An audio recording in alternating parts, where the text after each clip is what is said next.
What's up, gamers? I'm Wesley, Shoutcaster for the Lincoln Lions, and today I have something very special for you, an interview with professional Rocket League Shoutcaster Adam Lawler.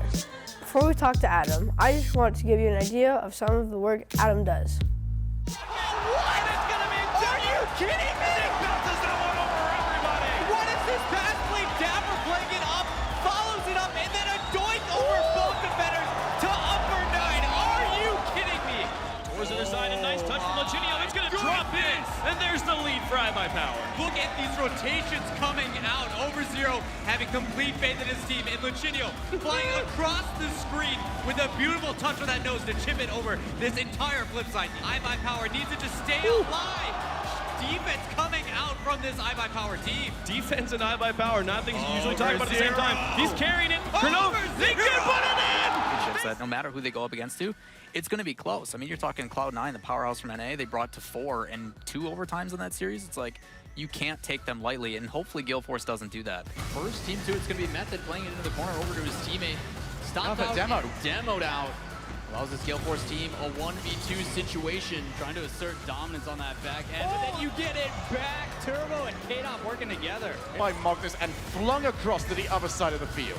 Good decision making as well by Turbo Pulsar there. Rather than contesting it right away, he lets it off, waits for his time, gets full boost, and now he's able to sit at that midfield, wait for an opportunity, and contests like that are what make them so dangerous as Violent Panda just trying to force his way through. Entertain me, please. Okay. So that gives you a little bit of an idea how fun and exciting shoutcasting can be. I'm really excited to introduce you all to Adam Lawler. Adam, can you tell us a little bit about yourself? How's it going, you guys? Yeah, I'm going to try to keep it short and simple because I'd rather answer a lot of questions for y'all. But name's Adam. I'm 28, born and raised in Green Bay, Wisconsin. Small town, kind of middle of nowhere. So most people here usually work in factory work or agriculture, stuff like farming. I got the opportunity to start casting back in 2015 for just fun for friends. And then Rocket League eventually came to the point where the developers, Psyonix, wanted to make a pro scene. So they were nice enough to look into our community, the guys that had just been running tournaments for fun, to see honestly how they were going to have people represent their pro scene. So they picked 6 of us from roughly 2 million people to come and basically try to cast. And we just kind of hit the ground running. We've been doing it now for roughly 4 years. I just got back from Spain literally yesterday, where we did our world championship, where we crowned a new world champion. So I fly over the world. I get to talk to people from all different cultures and languages, and very, very blessed and honored to be able to do what I do. But there's usually 2 different types of commentary. There is play-by-play commentary and conversational commentary, as well as a color commentator. Play-by-play is the guys that are usually the ones that kind of create the atmosphere. They tell you what's happening, so when you're watching it, you kind of know what to follow. And then the color commentators are the guys like myself that give the educational stuff. This is why people are doing these things. This is the cool stats that you may not know, so stuff like that. But last year, I broke into 3 different games. I primarily do Rocket League, and that's my main gig.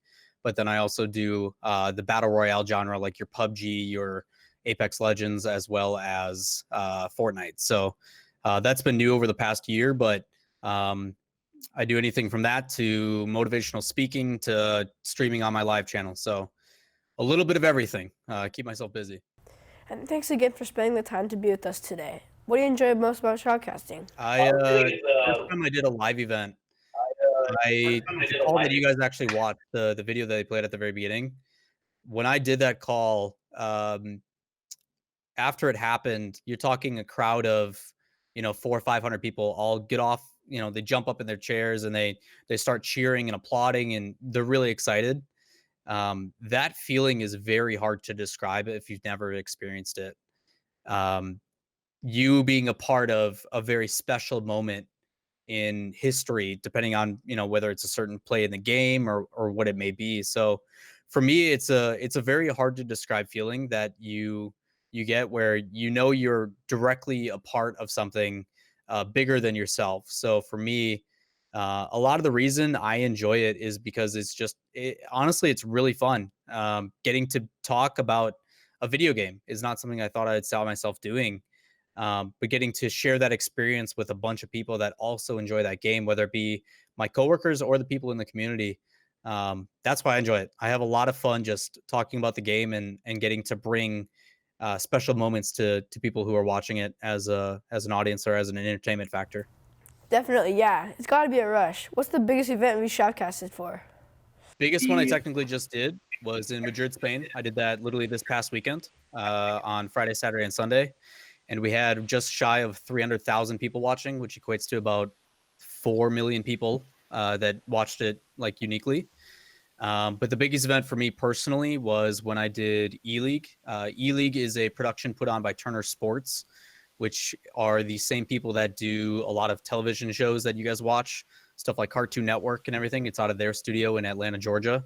And that one is done on TBS on Friday nights on national television. So probably I've done that one twice. That one was probably the biggest one of my career, but for just general viewership, how many people watched it, this past weekend in Madrid was a lot of people. We're talking like 4 to 5 million people. So that was a big one. Wow, with that many people, how do you keep from getting nervous? Yeah, really good question. So when I first started casting, like when I was really getting my start, it was in community tournaments, and it was online for roughly about 200 to 300 people, and I still got nervous, and I still do to this day. The best thing that you can do is experience. Experience is your number one thing. The more you do it, the more comfortable you get with it. But if that's not always an option, just realize you're there to have fun. You know, at the end of the day, you are just trying to talk about a video game, something that you enjoy, something that you're passionate possibly about. So having fun and being able to rely on the person next to you, because usually most people don't commentate alone. That person is there to help you just as much as you're there to help them. So if you're ever uncomfortable, if you're feeling nervous, just know that the person next to you is in the same boat and they're there with you going through the same thing. So being able to rely on them at the end of the day, it's just a conversation. You know, if I'm uncomfortable with a certain topic, I can just look to my buddy and be like, yeah, how do you feel about this? And just let them speak to something that they're comfortable about, and they can do the same thing for me. So being able to rely on your coworker, your teammate, or whoever's with you is a really big thing. And then just the mental aspect, making sure that you're prepared for it. You know, if you need to listen to some music before you get started, or, you know, anything to kind of just put you in that mindset. Everybody's got their own routine, but music has always done it for me. Just listening to songs I really enjoy, it kind of gets my head out of the whole, like, there's a bunch of people watching kind of mentality. So just got to relax, have fun, and enjoy it. Yeah, that's really good advice. Do you do any other commentating for games other than Rocket League? I originally started with Rocket League, did that for about 2-3 years. And then eventually I got the opportunity to work at a convention as a MC, where I basically was there to just host the event. They ended up liking me a lot, to where they ended up bringing me back for another event where I started commentating battle royales. If you guys know, like Fortnite, PUBG, or PlayerUnknown's Battlegrounds, as well as Apex Legends. I've casted all three of those. Primarily, I cast PlayerUnknown Battlegrounds, but I've dabbled in a little bit of each. I know you guys mentioned watching a clip for Dr. Disrespect. Dr. Disrespect hosts a tournament called Code Red, which is on a Boom TV network. I've casted the Apex Legends tournament for them a couple times as well. But I've done Apex Legends, Fortnite, and PUBG are my other ones. But I also do like regular sports as well, like soccer and football for colleges and stuff like that too. But the battle royales are the other genre I really do. Oh wow, so you do college sports too? That's very cool. Do you have any shoutcasting role models? It's actually really common for a lot of us to have kind of people that we look up to when we started casting, just styles that we want to base it on when you're learning. For me, there is a guy local here named Larry McCarron, who is a radio announcer for the Green Bay Packers. So I'm born and raised in Green Bay, Wisconsin. Green Bay Packers are my everything. It's a team that I follow very heavily. So I grew up listening to a guy named Larry McCarron, and his style and his tendencies and the way that he does his cadence is very, very familiar to me. So you kind of learn these different nuances about how he does things. And then ironically enough, the way that I handle stuff on the desk, I started watching news anchors like Steve Colbert, people that are really good at conversation on a desk, because that's really important to how you interact with your coworkers. So not just like sportscasters, but also just people who talk on a public setting in general. So Stephen Colbert and Larry McCarron. Larry McCarron was a huge influence of mine. Yeah, I love watching football too. Here's one for you. What do you do as a shoutcaster when someone rage quits?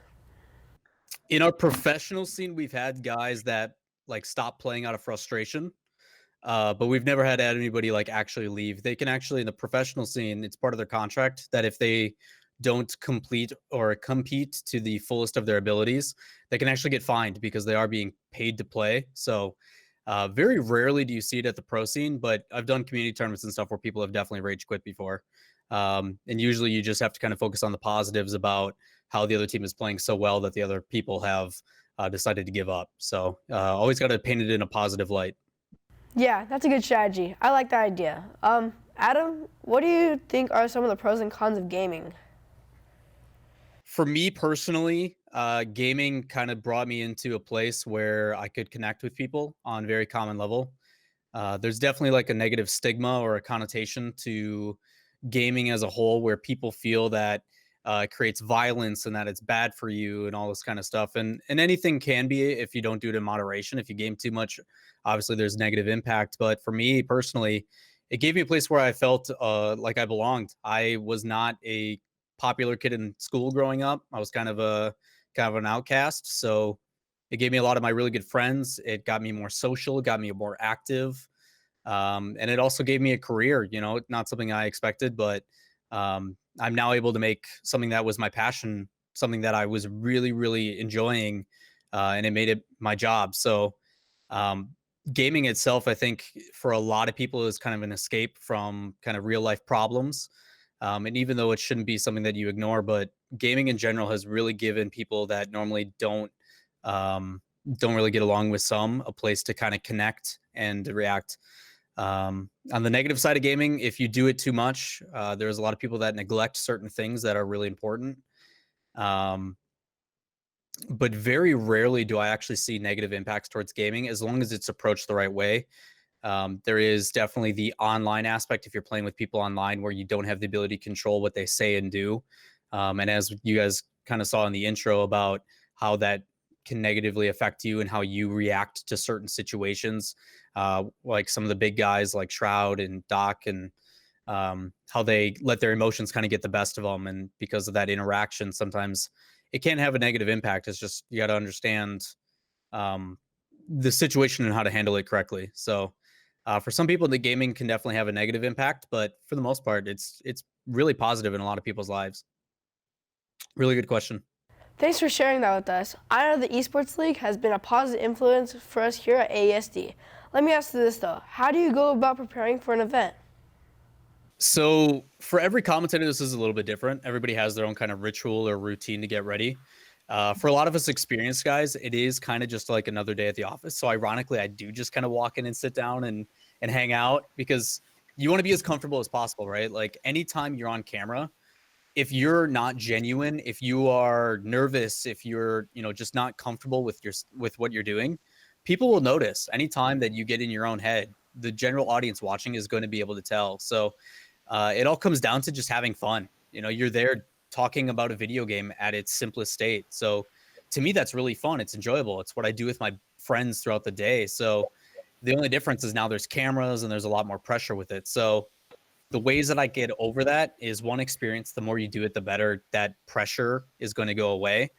But I do a lot of prep work. I make sure I do a ton of replay analysis. I look over teams' stats and history and storylines and just making sure all the information that I want to say on the desk or when I'm casting, I already know, and kind of reviewing it just like you do for a test for school.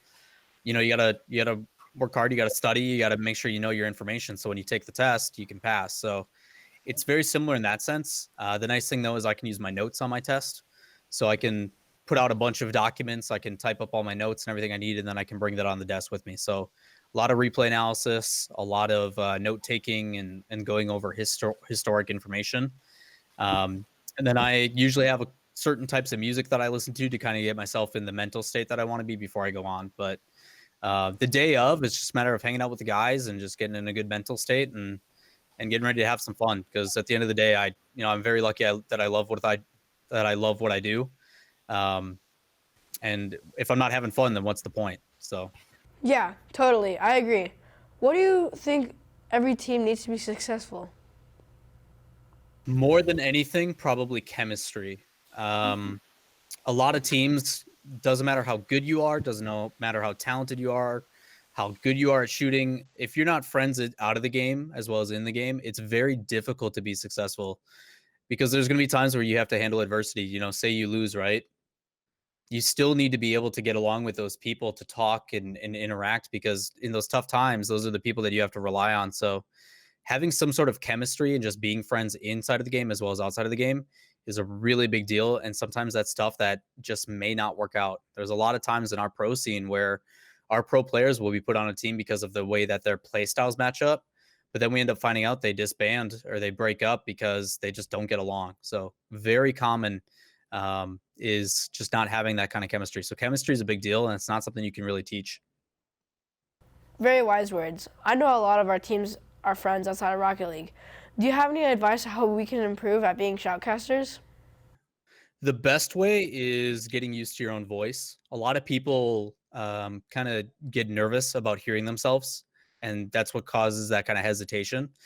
My recommendation is that if you guys ever have the opportunity to, especially if you guys are broadcasting your guys' commentary, is go back and listen to it. A lot of times when I do my replay analysis, it's not just for watching the players, but it's also for listening to myself.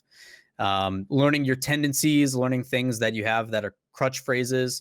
If you have a certain word that you use to describe a play too many times, or there's a lot of different things that you could do by just literally watching yourself and noticing, like, okay, I always say this a lot. Like I say the same word every single time. So I used to say the word very a lot as a descriptive word. So I would go into a thesaurus and look up words that are similar to very just to change it up. So for a lot of people, experience is always going to be the number one thing, but going back and listening to yourself will help a lot. It helps an absolute ton. Wow, that's a really good tip. I'm going to have to do that. You've done a lot of big esports events. Can you give us an idea of some other jobs that we might see at a big event like the ones you do? Yeah, so the nice thing about esports is it is an ever evolving industry. The industry itself is projected to be worth $1.5 billion next year, which is a lot of money. It is so big that people just can't ignore it anymore. And because of that, the jobs are ever expanding as well. Um, Personally, my job didn't exist a decade ago. What I'm doing right now was not a thing when I was your age. It just didn't happen. So the nice thing is that there is always more things that are needed. But from even this past weekend, we have people in production that have to produce the show, people that have to observe the gameplay, people that have to run the rules, the formats, your tournament organizers, as we refer to them. There's people that have to take care of the players, so staff, hospitality, people that make sure that, my throat is, sounding as good as it can, people that give me tea and water. There's stuff like coaches, mental coaches, people that are there to just help simply for the players so they're in the right mental state. There is practice regimen people. There is people that help with the hardware, people that take and set up the PCs, and the crew that are there to put on the production itself. So people that help set up the stage and get all the lighting in sync, and the guys that are audio technicians, people on stage that help get the players on stage and off stage and direct the flow of traffic. People who are there simply to make sure that security is taken care. I mean, there is so many options out there, to where even if you're not directly involved with the broadcast, whether it be like you guys are doing with creating logos in the production side, to the video, to the replay operators, to the guys that spectate the matches inside and outside of the game, we had probably about 80 to 120 employees just to put on that one show for the weekend. It's busy. It's very busy. Geez, 80 to 120 people, that's crazy. Speaking of money, and this might be a little too personal, but just curious, how much money do shoutcasters typically make? So this is actually a really unique question. Each commentator is different, um, based upon the level of work you get. So there's two different types of commentators in the esports field. There are ones that are salary, which get paid by the developer directly. They actually work for the company and get paid a flat amount, and that varies. Most starting salaries for commentators is about $35,000 a year, just kind of like a full-time 9-to-5 job. But most people like myself are what we refer to as freelance or independent. So I'm my own boss. I work for myself and myself alone. I have an agent that reaches out to certain people that ask, hey, we need someone to cover these certain things, whether it be commentary or being a host of a show or stuff like, say, BMW wants to announce a new vehicle and they need somebody to be a spokesperson for it.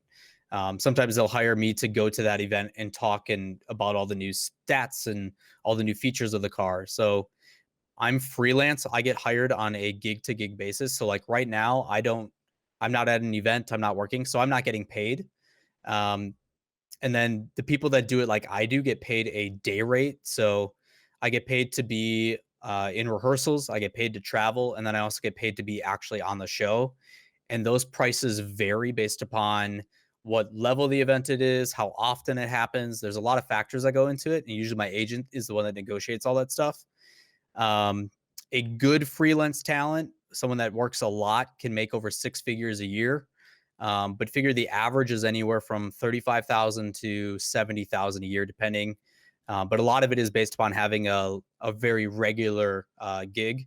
So like for me, I do Rocket League, our pro tournaments twice a year, and I do those roughly 3 months out of the year, twice a year. So it varies quite a bit, but on average, you're looking about 35 to 70,000 on the high and the low end. Sometimes more, sometimes less. Depends on how many extra gigs you get. That seems pretty fair, especially if you like what you're doing. Anything else you would like to share with us before we wrap up? I, throughout childhood, was bullied. I did not fit in, per se, in school. I was sort of an outcast, and I had a really rough time.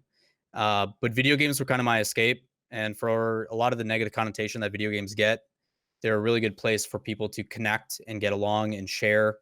And my job that I have now was not something that I expected. It was not something that was kind of on the path, because a lot of people growing up said that it wasn't a thing. It wasn't a possibility. And in most cases, it's true. Working in esports and gaming is very, very difficult. But I don't want that to deter anybody. If it's something you're passionate about, and not even towards gaming, say you like to draw a lot or you want to sing or whatever it is, work hard, be ambitious, be humble, be as strong-willed as you need to be. But if it's something you're passionate about, give it your all. You don't want to have any regrets getting older. So no matter what people tell you, within reason, obviously, but try your best and do what you're passionate about, because you never know what it could lead to. You could be traveling the world talking about video games like I am. Very cool, Adam. I can't thank you enough for being with us today and sharing some of your wisdom and experiences. I really appreciate your time, and we'll keep an eye out for you at some of those events. All right, gamers, we're going to sign off. Thanks for watching, and remember, good luck and have fun.